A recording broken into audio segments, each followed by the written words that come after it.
নমস্কাৰ বন্ধুসকল, বহুত দিনৰ পিছত আজি আমি যাব ওলাইছোঁ শংকৰদেৱৰ জন্মস্থান বৰদোৱা থানলৈ। মৰিগাঁৱত আছিলোঁহি, মৰিগাঁৱত লগৰ এটাৰ পৰা গাড়ীখন লৈ বোলো এপাক বৰদোৱা থানৰ পৰা গৈ আহোঁ, কাৰণ প্ৰায় 5 বছৰমান বৰদোৱা থানলৈ যোৱা হোৱা নাছিল। চ' বেটী ফাৰ্ষ্ট টাইম যাব, তো বেটীকো লৈ যাওঁ। হঠাৎ কোনো প্লেনিং নাছিলে। তো আপোনালোককো দেখাব চেষ্টা কৰোঁ কেনেকুৱা লাগে আজি এই বৰদোৱা থানলৈ গৈ। এটা কথা কিন্তু ক'ব লাগিব, এইসমূহ গাঁৱত যেতিয়া মই বাইক লৈ মৰিগাঁওখন ঘূৰিছিলোঁ নহয়, তেতিয়া কিন্তু ৰাস্তা এনেকুৱা নাছিল। এতিয়া বহুত বেছি ধুনীয়া কৰি পেলালে ৰাস্তাটো, চাওকচোন। মই গমকে নাপালোঁ যে এইখিনি ঠাই কেতিয়া আহি পালোঁহি। মানে মই মোৰ লগৰ এটা ঘৰ চাই আছিলোঁ, চাই আহিতো কেতিয়া যে এইখিনি ঠাই পালোঁহি। এইখিনি ঠাইত তাৰ ঘৰ নহয়, বহুত বেগত থাকি আহিলে। এই পুখুৰীসমূহ দেখিহে মোৰ মনত পৰিছে যে মইতো বহুত আগত আহি পালোঁহি। আহি এইখিনি ঠাই পালোঁহি।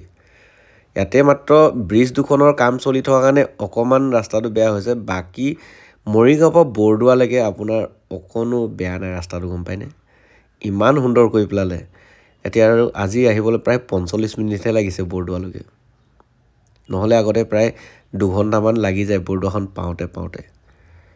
এয়া বৰদোৱা গাঁওখন চাওক, বৰদোৱা গাঁৱৰ মাজেদি গৈ আছোঁ বৰদোৱা থানলৈ বুলি।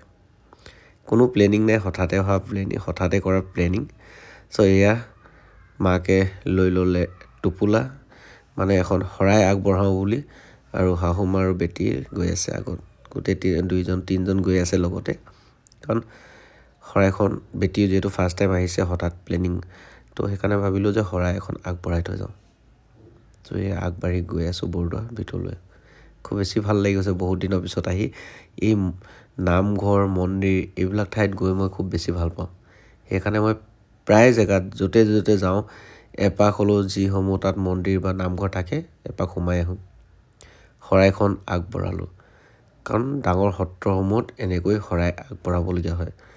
গাঁৱতহে আমি গোটেই ধুনীয়াকৈ এটা ব্যৱস্থা কৰি লৈ যাওঁ। ইয়াত কোনো অজস্ৰ মানুহ হয়, অজস্ৰ ঠাইৰ পৰা আহে, বিভিন্ন ঠাইৰ পৰা আহি তেওঁলোকে আগবঢ়াই শৰাই। তাৰ কাৰণে বহুত এটা দীঘলীয়া প্ৰচেছ হৈ যায়। তো তেনেকৈ আগবঢ়াবলগীয়া হৈ যায়, কুপন ল'বলগীয়া হৈ যায়। হঠাতে লগ পালে তাইৰ বান্ধৱীক, এই দুয়োজনী কথা পাতি গৈ আছে।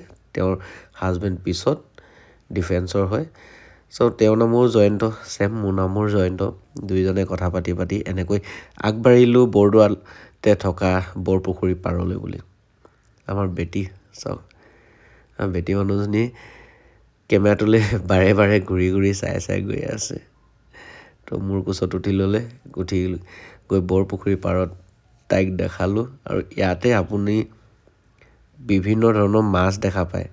ইয়াতে যেতিয়া আপুনি কিবা এটা খাবলৈ আহাৰ দিয়া যায় তেওঁলোকলৈ, গোটেই মাছসমূহ ওচৰলৈ চাপি আহে। এইবাৰ মই কম দেখা পাইছোঁ, কিন্তু সেই তেতিয়াই আহোঁতে ইমান বেছি মাছ আছিলে নহয়। আৰু এতিয়া এই পাৰটো ধুনীয়াকৈ বনাই দিলে। মাছসমূহ চাওক, মাছসমূহ ওচৰলৈ নহাৰ কাৰণে মই অকণমান মৰিখিনি আগলৈ ঠেলি দিছোঁ। তো ঠেলি দিয়াত মাছসমূহ লাহে আহি আছে ওচৰলৈ চাপি, কিন্তু ইমান বেছি নাই। সেই 5 বছৰ আগতে যেতিয়া মই আহিছিলোঁ, ইমান অজস্ৰ মাছ আছিলে নহয়, আপোনালোকে দেখিলে আচৰিত হৈ যাব। মই ক'ৰবাত ভিডিঅ' আপলোড কৰি থৈছোঁৱে চাগে, সেইবিলাকত দেখা পালে আপোনালোকে গম পাব। এইফালে মাছখিনি নহাৰ কাৰণে অকণমান দূৰলৈ গ'লোঁ আকৌ, তাৰ পৰা দি চাওঁ বোলো। তো সেইফালেও মাছ অলপ আহিছে, ওচৰ চাপিছেহি। তো এয়াই আছিলে বৰদোৱাত থকা বৰপুখুৰী।